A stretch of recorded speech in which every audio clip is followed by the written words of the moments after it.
Episode ke-23, Melayaniku. Felicia yang sadar telah lancang memeluk sang CEO langsung melepaskan pelukannya dari tubuh Morgan. Dia takut kalau sampai Morgan menganggapnya sebagai wanita penggoda karena telah berani memeluknya. Maaf tuan, saya tidak bermaksud. Aduh, kenapa aku memeluknya? Refleks banget tangan dan tubuhku ini. Batin Felicia merasa malu. Morgan hanya diam saja menanggapi. Entah kenapa dia tadi juga membahas pelukan itu. Padahal biasanya Morgan akan langsung menolak para wanita memeluknya. Morgan kembali duduk di sofa dan mengambil makanan yang sudah disediakan oleh Jimmy. Felicia bingung dengan sifat pria satu ini. Sebentar-sebentar baik, lalu kembali angkuh dan cuek. Apa kamu akan terus berdiri di situ sampai aku selesai makan? Felicia tersentak dan langsung berjalan kembali ke sofa dan duduk di samping Morgan. Makanlah. Morgan menyodorkan makanan yang tadi diambilnya. Tuan, saya bisa ambil sendiri. Anda tidak perlu repot-repot. Jangan besar kepala dulu. Aku mengambilkan ini untukmu karena nanti makanannya mubazir kalau tidak dimakan. Dan kasihan Jimmy yang sudah susah payah mencarinya, ucap Morgan. Oh, aku kira dia orang yang perhatian dan ada sisi lain dari dirinya, seperti di novel-novel itu. Tapi ternyata sama saja. Batin Felicia kesal. Morgan melirik Felicia yang sedang menghabiskan makanannya dengan wajah yang kesal. Entah kenapa, hal itu malah membuat Felicia terlihat semakin imut saja. Tuan, apakah kita akan menikah sebulan lagi?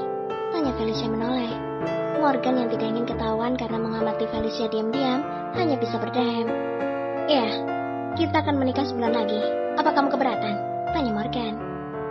Kenapa masih sangat lama? Apa tidak bisa dimajukan lagi? Misal 3 hari ke depan begitu? Morgan tersedak mendengar ucapan Felicia yang dengan terang-terangan itu. Apa kamu tidak sabar, ingin segera menikah denganku? Ataukah kamu merindukan tubuhku? Felicia langsung memalingkan wajahnya ketika mendengar ucapan Morgan. Wajahnya bahkan sudah seperti kepiting rebus. Kenapa dia harus mengingatkan hal seperti itu? Bukan itu maksudku, jerit Felicia dalam hati. Tidak, Tuan. Bukankah tadi aku sudah mengatakannya pada Anda?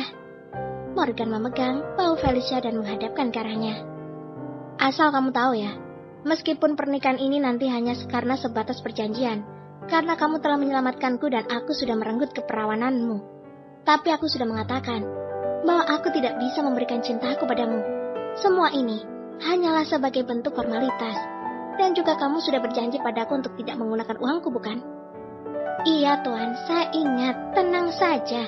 Saya tidak akan pernah jatuh cinta pada Anda. Dan juga saya tidak akan memakai uang Anda, ucap Felicia. Baguslah kalau kamu ingat. Tetapi untuk uang yang 1 miliar itu, aku harus memintanya. Karena itu adalah hakku. Anda sudah menjanjikannya, bukan? Morgan hampir tersedak air liurnya sendiri. Cih, ternyata dia masih ingat. Dasar cek matre. Batin Morgan menahan diri.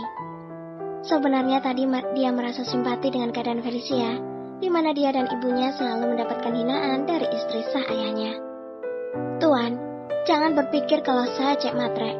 Bukankah uang 1 miliar itu Anda sendiri yang menjanjikan?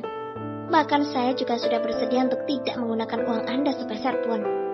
Morgan sedikit terkejut ketika Felicia mengetahui apa yang dia pikirkan. Tentu saja, kalau aku berjanji pasti aku tepati. Aku bukan orang yang suka mengobrol janji, jawab Morgan. Felicia merasa lega. Dia akan menggunakan uang itu untuk biaya hidupnya bersama sang ibu. Misalkan suatu saat nanti dia sudah bercerai dari Morgan dan tanpa mendapatkan uang sepeser pun, masih ada uang 1 miliar itu dan Felicia akan menggunakannya sebagai modal usaha. Morgan menatap Felicia yang hanya terdiam setelah mendengarkan ucapannya. Tapi meskipun pernikahan ini hanya sebagai bentuk formalitas, kamu harus melayani kebutuhanku. Felicia menoleh. Tentu saja, Tuan. Saya akan melayani Anda. Menyiapkan air hangat untuk Anda mandi, menyiapkan pakaian Anda dan juga memasak untuk Anda. Saya akan menjadi istri yang baik. Tenang saja, Tuan, ucap Felicia tertawa lirih. Bukan hanya itu saja, kamu juga harus melayani urusan ranjangku, tidur di kamarku dan selalu siap saat aku menginginkanmu, ucap Morgan menyeringai. Felicia melotot sempurna. Apa tadi dia tidak salah dengar? Bukankah biasanya di novel-novel itu, kalau pernikahan tanpa cinta, mereka akan memilih tidur di kamar terpisah? Bahkan sang suami enggan menyentuh istrinya karena tidak ingin ada keturunan yang mengikat mereka nanti apabila suatu saat berpisah. Kenapa ekspresi wajahmu seperti itu? Apa kamu tidak siap harus melayani suamimu sendiri? Ataukah kamu malah lebih suka aku melampiaskan hasratku dengan wanita lain di luar sana? Tidak Tuan, jangan. Saya siap. Saya akan melayani Anda, jawab Felicia terbata.